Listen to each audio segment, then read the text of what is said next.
Hi అండి. నేను మీ Sahiti. Welcome to రోజుకో రుచి. ఈరోజు నేను మీతో షేర్ చేసుకునే రెసిపీ స్వీట్ పొటాటో. మా సైడ్ గెనిసిగడ్డ అంటారు. ఇంకొంతమంది చిలకడ దుంప అంటారు.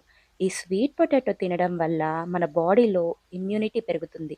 ఫైబర్ ఉండడం వల్ల డైజెషన్ బాగా జరుగుతుంది. అలాగే వెయిట్ లాస్‌కి కూడా బాగా హెల్ప్ అవుతుంది. ఎప్పుడు చేసుకునే విధంగా కాకుండా ఇలా కొత్తగా ట్రై చేయండి.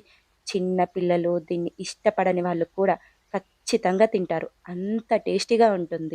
దీనికోసం స్వీట్ పొటాటోని కట్ చేసుకొని బాయిల్ చేసుకోవాలి. నేనైతే ఈరోజు ఇడ్లీ చేస్తున్నాను టిఫిన్‌కి. సో, ఇడ్లీ పాత్రలోనే పెట్టేస్తున్నాను. మీరు కుక్కర్ లేదా విడిగా కూడా బాయిల్ చేసుకోవచ్చు. ఒక 10, 15 మినిట్స్.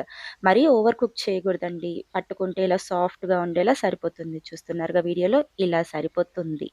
తర్వాత వీటి మీదున్న తొక్కు తీసేసి ఒక ఫ్రై పాన్ లేదా దోస పాన్ లేదా ఏదన్నా చిన్న గిన్నె తీసుకొని కొంచెం బెల్లము, ఒక టీ గ్లాస్ వాటరు, అలాగే కొంచెం నెయ్యి వేసుకొని, ఇందాక మనం తొక్క తీసి పక్కన పెట్టుకున్నాం కదా! స్వీట్ పొటాటో, వాటిని కూడా వీటిలోకి నీట్‌గా అరేంజ్ చేసేసుకొని, మూత పెట్టుకొని కుక్ చేసుకోవాలి మీడియం ఫ్లేమ్‌లో.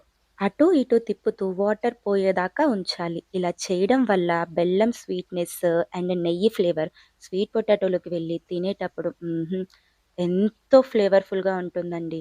నేను చెప్పినట్టు ఇలా ఒక్కసారి ట్రై చేయండి. ఇంక ఎప్పుడు ఇలానే చేసుకుంటారు. ఇలాంటి మరెన్నో వీడియోస్ కోసం సబ్స్క్రైబ్ టు రోజుకొక రుచి.